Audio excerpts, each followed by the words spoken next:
other issue we've already figured out what we need to do for the air, which we're going to do a little later. Our other issue was when you turn on the headlights, the doors don't open. It's not a vacuum actuated system, it's an electrical system.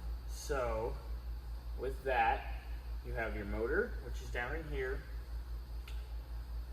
And the first thing I want to do is I want to test to see if the motor actually works. So I have a positive lead here.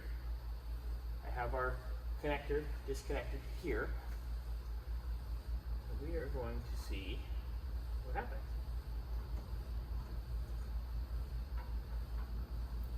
Oh, look at that.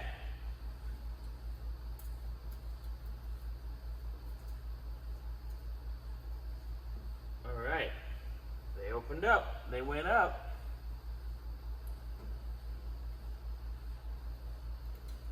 And they go down. So we know our motor is good.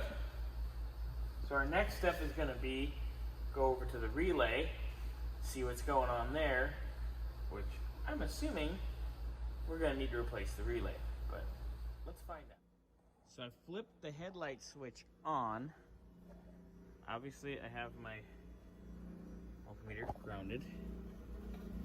Now you would have, with the light switch on, you would have power